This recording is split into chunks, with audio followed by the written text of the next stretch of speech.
Bom dia, meu nome é Milson Braga e eu vou continuar a falar sobre holding familiar. Hoje a nossa conversa é sobre holding familiar, mas especificamente sobre cláusula de incomunicabilidade na holding. O que é isso? Essa cláusula nada mais é para garantir que os bens não estarão sujeitos à partilha deles mais tarde com marido, esposa, dos seus sucessores, do patriarca ou da matriarca. Vamos lá, a gente pode abordar que no momento da doação das cotas sociais da holding patrimonial familiar, o instituidor, patriarca, matriarca, dono do patrimônio integralizado ao capital social, pode gravar o ato com a cláusula de incomunicabilidade para que a transferência dessas cotas não se estenda ao cônjuge, do filho ou das filhas do donatário, independente do tipo de regime de casamento. Porque se o casamento for a separação de bens, artigo 1687 do Código Civil, isso já ia isolar um pouco, dizendo que a administração exclusiva é de cada um dos cônjuges. Porém, se o casamento for numa comunhão total de bens, essa proteção não ia valer.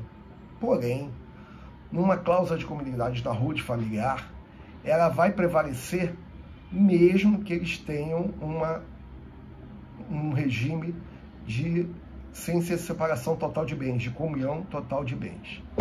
Bom, vamos ver o que é isso de uma maneira bem rápida, Porque essa cláusula de incomunicabilidade ela vai prevalecer desde o ato que ela foi instituída, não importando se posteriormente o doador vier a falecer ou se o donatário ainda não seja casado. Essa situação, como eu falei, está prevista no artigo 1668 do Código Civil, com uma das exceções à regra prevista no seu artigo 667, que é, vou ler para vocês, no artigo 667, o regime de comunhão universal importa a comunicação de todos os bens presentes e futuros dos cônjuges e suas dívidas passivas, com as exceções do artigo seguinte.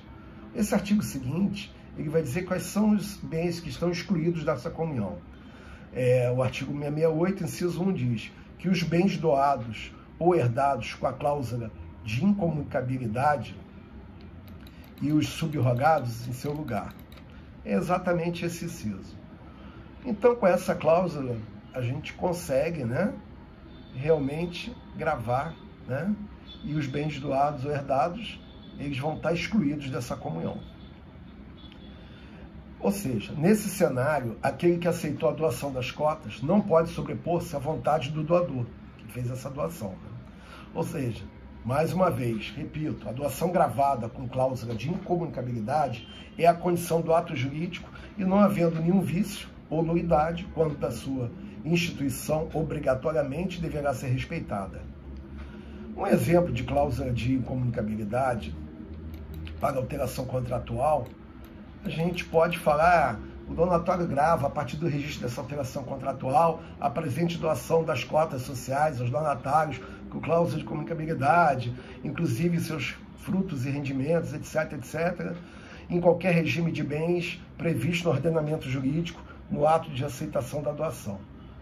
Sendo assim, a cláusula de comunicabilidade é uma poderosa ferramenta a ser utilizada no planejamento sucessório através da holding familiar. E eu diria mais que é fundamental para blindar a holding em todo o seu aspecto de não comunicar com terceiros que vão casar com a herdeira ou com os herdeiros, ok?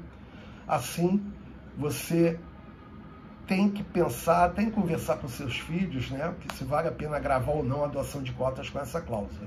Você, patriarca ou matriarca, o dono dessa holding, ok?